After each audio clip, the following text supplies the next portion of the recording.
I don't know how to pronounce that, but that is the SI unit. Okay, and then what is the what we use the Geiger-Müller to measure, right? So it measures in what, like what Marcus said, count rate. Okay, so count rate, you measure in terms of count rate. This one I'll talk more about it soon.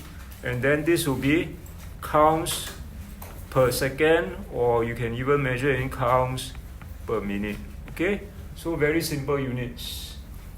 Okay, so I already told you about background radiation. So right now we've got background radiation coming through us. So what do I do if I want to measure background radiation? Okay, what I do, remove all non-radioactive sources. So Elvis needs to leave the classroom. Jared needs to leave the classroom. Okay, but all those emitting radiation need to go out. Then start the counter and stopwatch. Stop the counter after 10 minutes and record the number of counts, calculate the counts per minute, repeat and calculate the average value. What is this talking about? Very simple. So basically you measure over 10 minutes. So my readings are like that. My set of readings, number 1, number 2, number 3. So let's say I got first one 10 counts. Let's say second one I got 8 counts.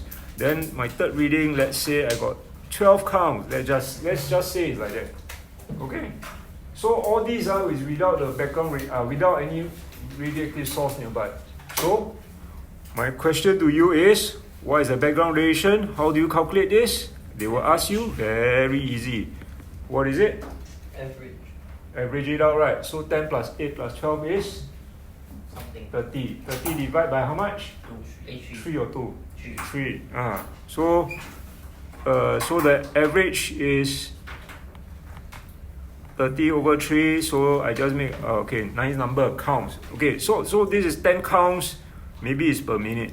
Okay, so just like that. Okay, so what do we do with the background radiation?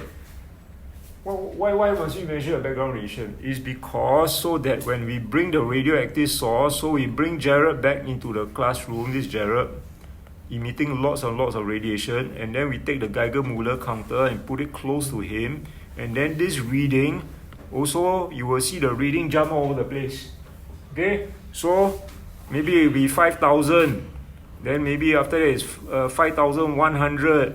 Then after that maybe it's 4,900 counts per minute. And what's the average of that? I choose a very nice number, so 5,000. easy. So average reading is 5,000. Now, then they'll ask you, okay, what is 5,000? 5,000 counts per minute. So then they'll ask you, what is the actual reading? Then what do? The actual reading is not 5,000. You take 5,000 minus 10. So all you have to do is take 5,000 minus 10. Okay, and then you get 4,990 out. That is your counts per minute. So that is your actual reading. Okay, so background radiation is like 0 error. Okay, so the actual amount that he's emitting is only 4,990 because the rest is due to background radiation. Okay, so idea very easy, right? Okay, so there's calculation in this chapter, but it's not going to be that difficult. Okay, so that's how we measure background radiation. Later we will do some questions. Today I want to finish this chapter.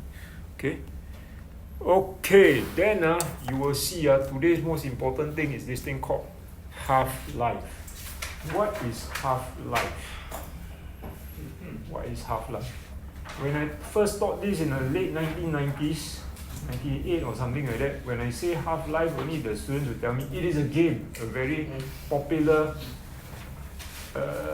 computer game. Last time no handphone, so everything is computer. So it's a popular shooting game, Half-Life. And what do you think the hero was shooting? Half-Life. Mutated creatures, right? Radiation. So you ever seen this thing called half-life?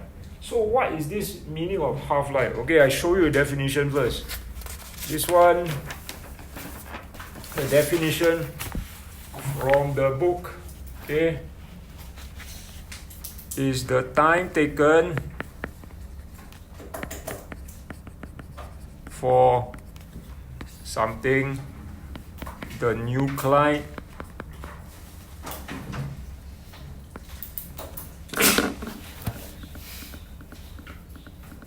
The nuclei. Can tell me what's the difference between nuclei and nuclide? What's the difference? You all take chemistry one, you should know. What's the difference?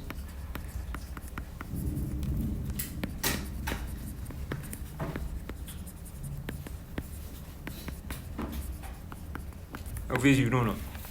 Difference between nuclei and nuclide. Different spelling. Okay. Different spelling. Okay. What is this? Okay, so this one, what do you think is in the blank there? What do you think? Can guess?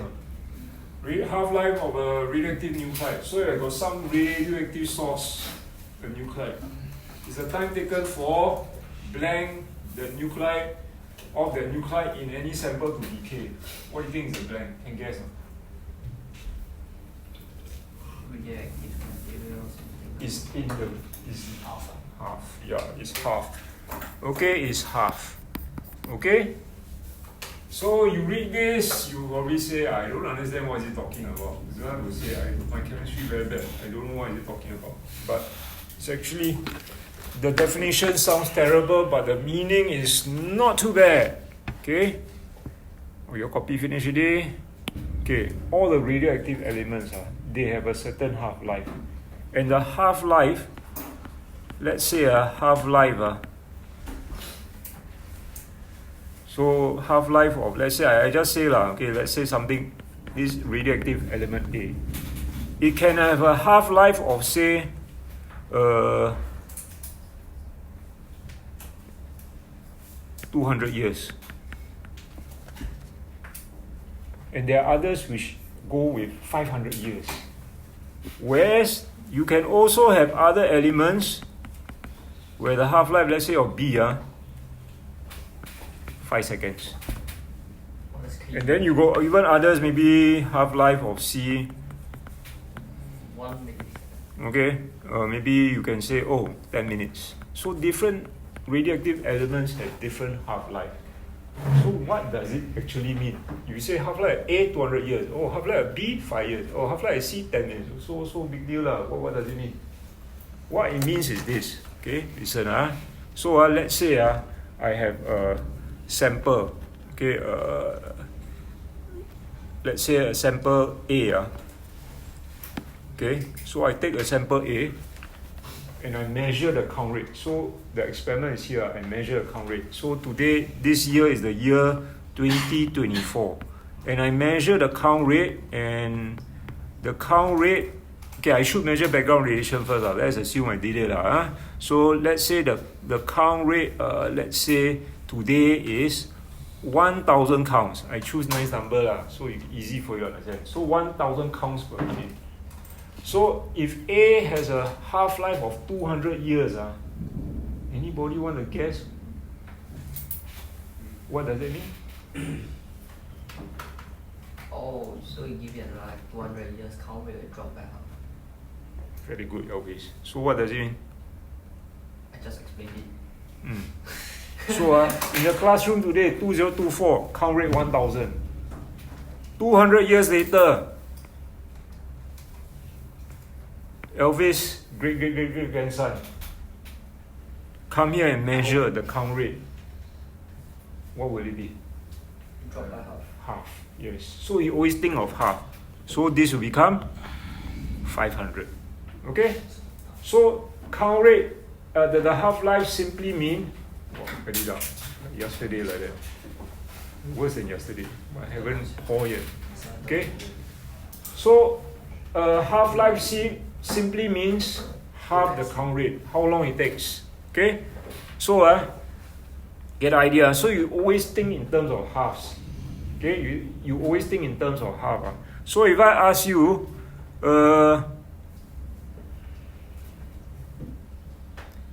how long, in what year would it take for the count rate to drop to 125 counts per minute? They ask you this kind of question, then you just use simple maths. 400 years later, right? Okay, he said 400 years later. The number they give you will be all very nice ones. So you just have to see, 500. What is 500? Half of 500 is 250, and then come to here. So from here to here is one half-life. Then from here to here is another half-life, right? So the total number of half-life is 2, right? Then one half-life is 200, so total time 2 times 200 give you 400. So over here 224, then this will be 26, right? 2624. So in the year 2624 years, where Elvis' grandson come back, okay, what happened? The radioactive count rate is 125. In actual fact, there are really such radioactive elements which have such a long half-life. Okay, so if you were to, you can see, you will definitely outlast certain radioactive elements. They will outlast humans. Long way before it's gone. Everything here all destroyed already. Everything all gone already. It is still giving out radioactive element. Okay, it is still giving out radiation. So you will swallow this radiation. Your body is decomposed, gone, disappeared, and then it's still giving out radiation. Hey, taking over Manhin. No, I think more. No, this guy. Oh. He got the Manhin disease. Manhin is happily enjoying the weather at home. Okay? So that's the idea of half-life. Now, if I ask you this,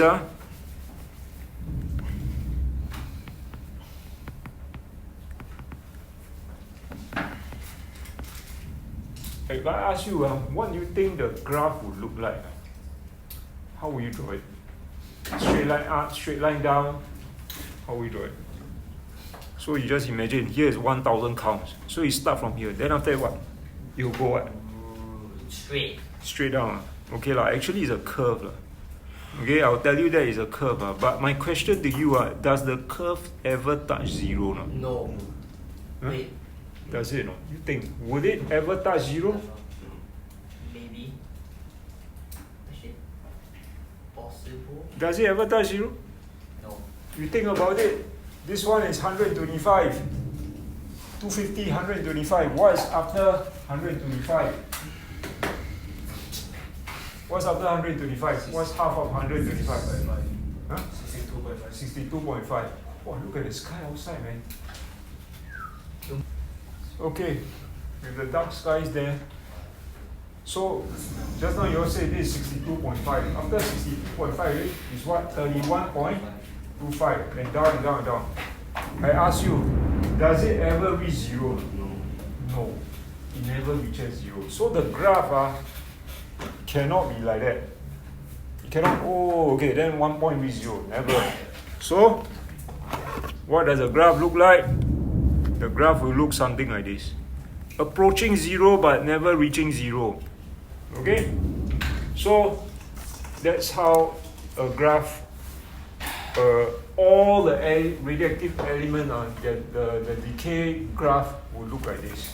Okay? All like that one. It won't have one straight line, another one go up. No, they'll all look like this. But the count rate will be different and the time will be different. Okay? So, to do this is not very difficult. Okay, the idea is quite easy. So if I give you another example based on this, I think you can easily tell me the answer, I hope. Okay, so you look at this.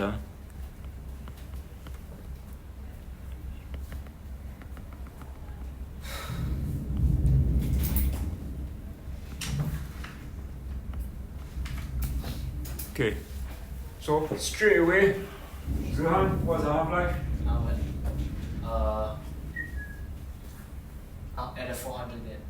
What is the half-life? Half-life is what? 5 what? 5 seconds. It's 5 minutes. 5 minutes. Okay, it's 5 minutes. I thought you were going to say 10 minutes. Some people will just say 10 minutes, but I just drew 10 minutes. Okay, so you see, from 800 to 200, how many half-life has it undergone? 2. 2, right? 2 half-life. So the 2 half-life time taken, total time taken 10 minutes. So 1 half-life is 5 minutes. Okay, very easy, right? Okay, so calculation here, I don't think it's going to be that difficult. The idea is simple. So then after that, after they ask you what's the half-life, then they ask you, okay, they ask you, Yongxiang, what is the time where the count rate reaches 25? So what's the count rate when it reaches 25? What's the count rate when it reaches 25? Something. What time, or rather how long? How long does it take the count rate to reach 25 counts per minute? So how long? How long? Takes another how long? 10 minutes. Okay, if let's say you started from here. 20, correct or not? Let's see. 20, 200, 10. 100 would be what? Here will be what? 15. Okay, so you just think here will be 15. So when this reaches 50, how much? 20. So and then when it reaches 25, another half, this will be 25. Okay, so the total time elapsed from start to finish is 25. And here comes the rain finally. Okay? This part. Again, I checked your book. This doesn't appear to be in your syllabus. Oh, good. But it's very fundamental to the whole idea of radiation. Okay, what is this? I think you ever heard before. Nuclear fission and nuclear fusion. This is how nuclear power stations work. What they do, North Korea is trying to collect as much uranium as possible. Fortunately, it's not so easily found. So they try secretly to collect all the uranium and to create nuclear bombs. Okay, so how does a nuclear bomb work, or how does a radiation, how does a nuclear reactor work? Is like that. So they take the uranium here and they fire this thing. What's this? You all know, 10N. What does this stand for? Neutron. A neutron. So this neutron is fired towards the uranium. So what happens to uranium? The uranium will split up like that. Okay, and it becomes something else. Okay, this is what is often called the parent. So this is a parent uranium, and then they come the daughter. This is Kr. I don't know what's Kr. This one I can't remember what is Ba. So this is the daughter. This is the byproducts. And at the same time, there's lots of energy released. And then not only that, because it splits it up, some more neutrons are released. And these neutrons go what? They go on and create some more chain reaction. So more and more chain reaction occurs. And as a result, you got lots of energy. Okay? So there is a formula associated with this which you have seen before, but maybe never understood. E equals? MC squared. Yes, MC squared. Right? So this formula is associated with this. How? You know this formula but don't know what is it. Now I tell you what is it. What is C? Anybody knows? Speed of light. Very good. What is the speed of light? You don't know what is speed of light. I thought you all the rest should know. What? 3 times 10 to the power of? Right? This is 3 times 10 to the power 8. You just imagine, this is 3 times 10 to the power 8. Then you square it some more. This is a huge number. Okay? Now, what is M? Mass. Okay, mass. Okay, what exactly is mass? This one is the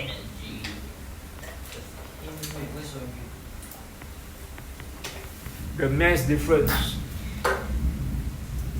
Okay, what is the mass difference? is this. Is the before and after. You see, the reunion before a certain mass. The reunion after another mass. So this mass, let's say is A. Let's say this is A lah, this is B. So you just take the mass of A minus the mass of B. Then you times with the speed of light, square it, you get the amount of energy produced. Yeah. So you may say, but the mass difference is very small. Really, they are just atoms and so on. But there's a chain reaction, and even that is small, but look at this. You just 3 times 10 to the power 8 square this one. It's a huge number, right? Very, very big. So that's why a nuclear reactor can produce so much energy. But this is not your syllabus, right? Yeah, but it should be, right? Yeah, that's great. I mean the idea, okay lah, you at least I just teach you lah, so you get the idea lah. Huh? So fission is a splitting. So the split cause the difference in mass times the speed of light square, you got lots of energy. Okay? So the amount of energy produced is really great. Okay? So that is fission. Okay. So fusion, opposite of splitting is Joining together. joining together.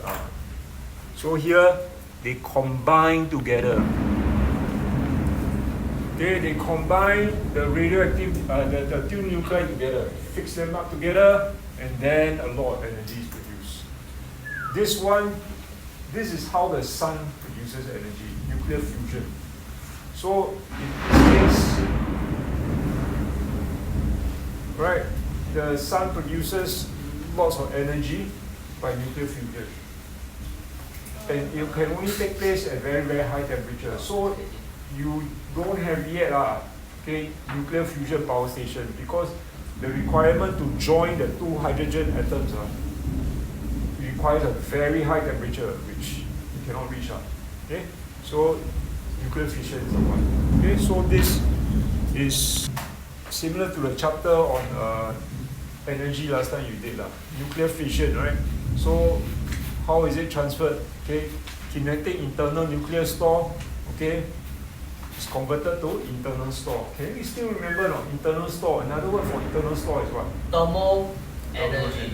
Very good.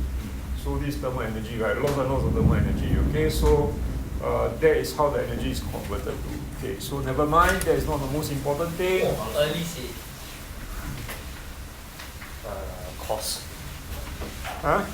Use this gamma rays for detection, because you must remember one property of gamma. Can gamma go through your skin? Wait. Cannot, Yes, it's strong. It can go through him as well. All his body armor, no problem. It's not going to stop it. Right? Gamma can go through your body. So what happens is this. So instead of, okay, so if you want to see if there's some problem in your blood flow, what they do is this. Okay, so if you want to investigate Gerard, see why Gerard so muscular. See whether he's on steroids or he has some Is it natural or unnatural ability. So this Gerard, is this your arm? Or too small? Huh? So this is Gerard's arm. Gerard. So what they do, they take a huge needle, because Gerard must be huge, and they inject him Not natural. with a radioactive source. Okay? Radioactive medicine, which gives out gamma radiation. Why must it be gamma? Because gamma, once injected, it gives out radiation, it can go through his skin, his flesh, no problem. So once injected, the source will start to flow through his arms, through his veins and everything.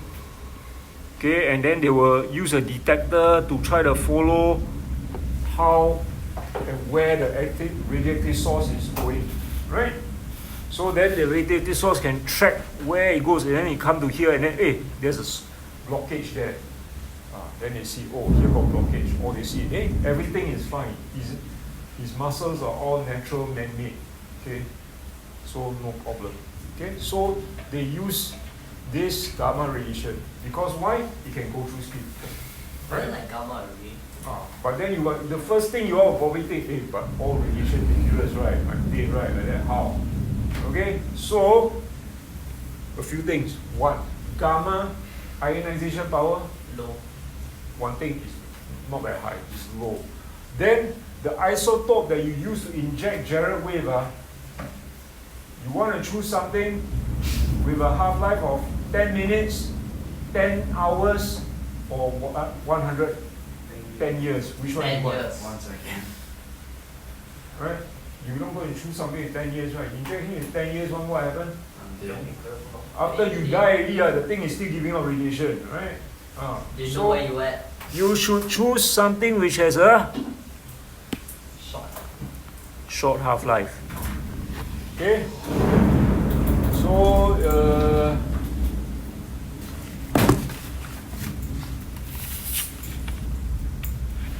so you can detect tumors. Okay, so choose something which has short half-life, obviously. Don't choose something which has a very long half-life, then it remain in your body for a very long time, keep on giving radiation and so on. Detection of tumors. Why not cancer? Which one is the cancer one? Removal of cancer. Right. Right, that makes sense. Okay, then the next one, cobalt 60. This one also gives out gamma radiation, used to kill what? Brain cells. Brain cells, brain tumors. Okay. This one, half-life, according to the book, cobalt 60, 5.3. How is that small? Relatively long half-life. So they use a small amount. Because the half-life long, so got to compensate, right? Don't inject it too much with it, so give a bit. Why not? But you just can imagine when they inject this kind of thing, will there be side effects? Of course. People will lose hair. You are young, none of you get cancer yet. Okay, but you surely know people who have cancer, correct? Definitely you will know. Okay, and if you know people who get cancer, you will see the suffering they go through. Okay, you kill the cancer cell, at the same time the good cell also gone. So you lose your hair. Then lose your hair, you think, okay lah, I go down anyway, still okay one. But also other things affected. You feel like vomiting all the time. You feel very sick all the time. Okay? A lot of other factors. Okay, my mother go for cancer treatment, after that for nose cancer. Up to this day, she cannot swallow properly. No saliva in her mouth. Even though the doctor say, oh, you are cancer free, very good, but you cannot eat properly. What achievement? Because not enough saliva. Because the saliva cells have been damaged, killed. Of course, my mom also not young so it's harder to recover. Whereas for you guys, younger, easier to recover. Yeah. Okay. And then Reyes had decided to do chemistry. Physics? Whose paper? Practice. What do you think this is? Kill what in food? Bacteria. Bacteria lah. Okay. Kill, or the book use microbes lah, but you can use the word bacteria as well lah. Okay, so it can be used to kill bacteria. Alright, to make it safe for food consumption, can last longer. And then blank medical equipment. So obviously it's what? Cleanse. Cleanse, sterilize. Okay, the word we use is sterilize. Okay, so this one also kill germs. Okay. Okay, so that's gamma. Beta, iodine 131 apparently gives out beta radiation. All this religion book, I also don't know. I just trust what they say, right? It's used to treat thyroid disorder. So thyroid again is another common problem. Is to do a short one. For your age, don't usually have that problem. So obviously choose something which has a long. short half-life. Everything short half-life. Okay, so that it doesn't remain in your body too long.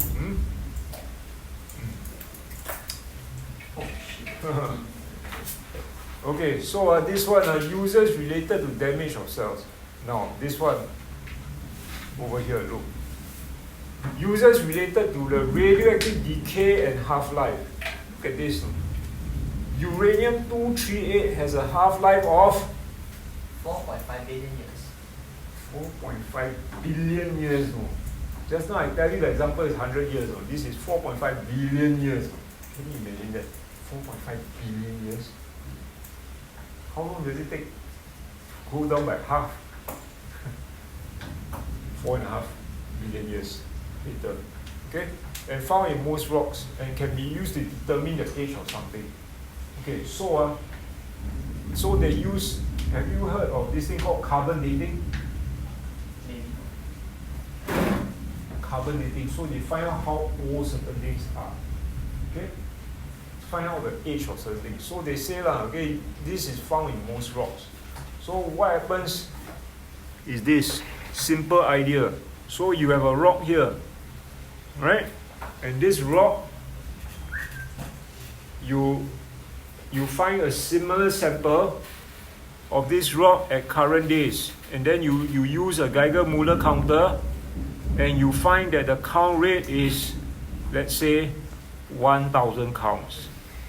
I do this especially for the benefit of Manhin who just walked in. So Geiger-Müller gives you a count rate of 1,000 counts per minute. Okay? Then after that, you dig up from the ground. And then after that, you see. Uranium.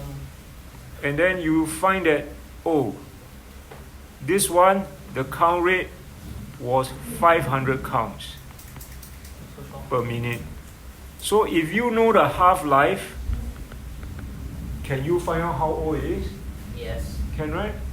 So from 1,000 to 500, how many half-lives? Two? One. Just one, right? 100 to 500 is half, right? It's only one, right? So it's one half-life. So you know the half-life, you know the half-life of the uranium, you can tell the how old it is. Okay? So that's how they determine. Huh? Okay, come. Next other use. Okay. Penetration ability, ionizing effects. Okay, this one, you know already. You know very well. I hope Manhin still can remember that the one which can penetrate through anything or most things is gamma. The one easily stopped is alpha particles. Right? So this one I also don't know. I read the book then and found out, wow, you mean use alpha particles as smoke detectors? I was thinking, this is quite dangerous, right? Why would you want to use something radioactive source to be used in a smoke detector? Okay?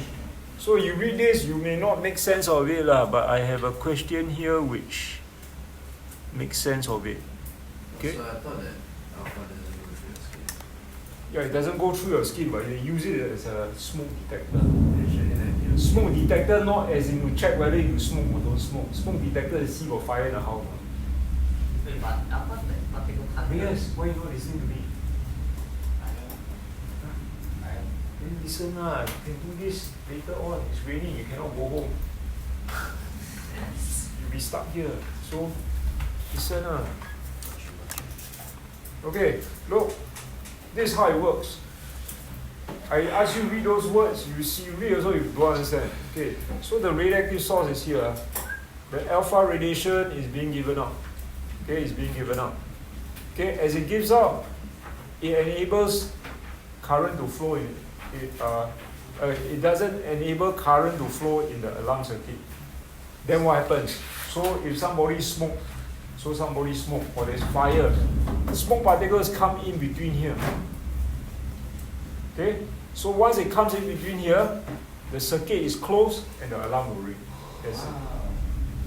So, like he said, alpha cannot even go through the skin. It cannot go through the smoke particles, so it blocks the smoke particles and then the alarm rings. So that's how it works. Okay, I also never knew this until I read the book. Okay, so that's how And so what's the problem with using alpha? the problem with using alpha is that alpha very strong ionizing power, right? So I would think in a smoke detector, right, with some of those alpha particles, let's say, I'm thinking of the danger. You go and repair the smoke detector, you use your hand, right? So the smoke detector, the alpha particle get into your hand. Then after that, you touch food and you eat. What happens? It goes into your body, right? But does it need like a Correct or not? what's that called? So I would think there's some danger there lah. I don't know why would you want to use alpha particles as smoke detector. I think there are better ways or easier ways to use a smoke detector, right? Okay. Okay. Next one. Over here again, lots of words. I know you all don't like three words. Okay, so this one I summarize for you lah. 2 words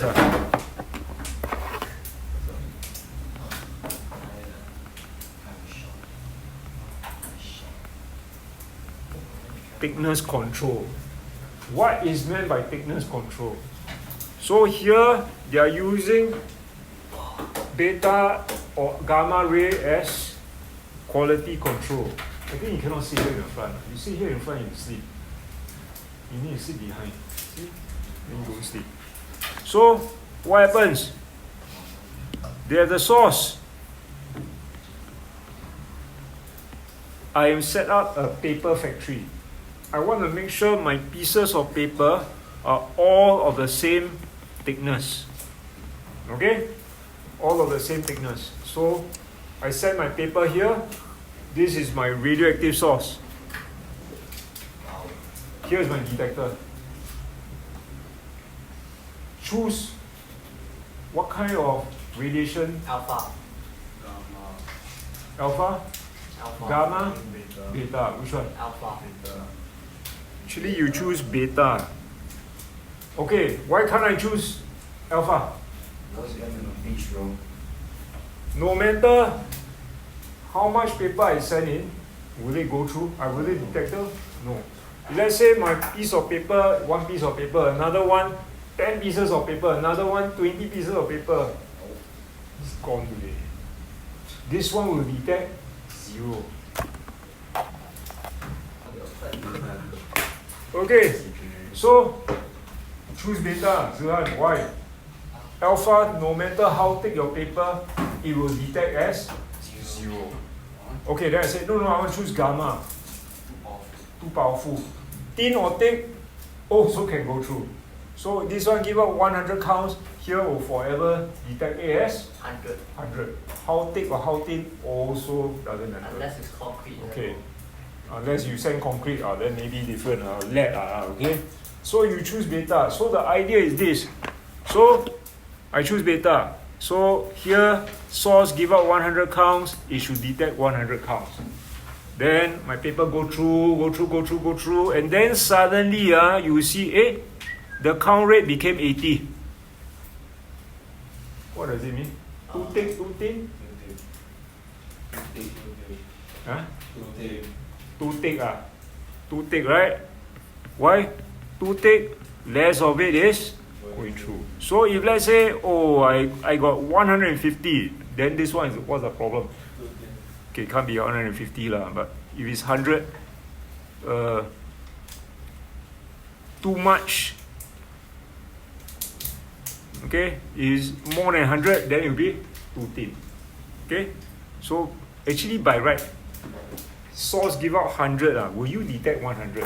No. Okay, so this is wrong. Okay, maybe we change this to 90. So if let's say this one give out 99, then it's too thin. Okay, so that makes sense. Correct? So too much of it is going through. So you use this. You don't want to read all those words there. I just explained to you. It's thickness control, quality control, right? Okay. So beta used for paper. Okay, things like that. Now, you can also use gamma, but for what? For metals, thick metals. Then you use gamma. So this is a very efficient way of measuring thickness. So you don't have to go and measure each one of them. You just have to check from the detector which is too thick or too thin. Okay. Okay. Finishing, at least the theory part. Okay, next, hazards. Of course, you know the hazards. I keep telling you about the hazards. So, what is the protection? Okay, so obviously, okay, what? Number one, reduce exposure time. You cannot spend too long with a radioactive source. Okay? You don't want to spend much time with it. Okay, so that's obvious. Then number two,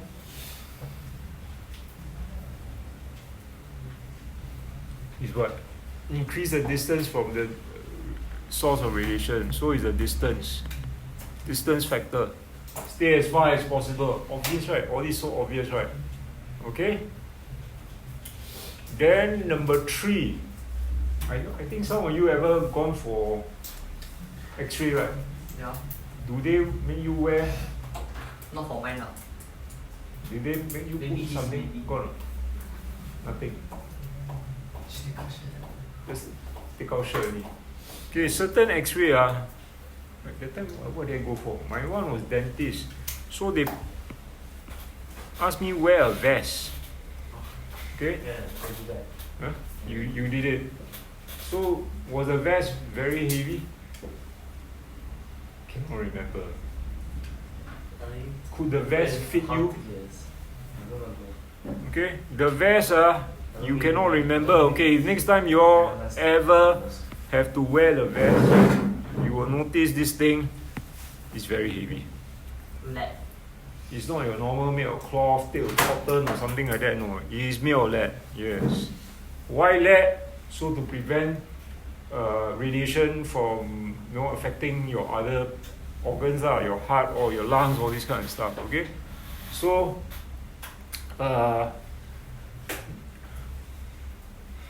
this is under shielding. Okay, so you shield yourself with the correct equipment. I mean, correct material. So lead effective against gamma.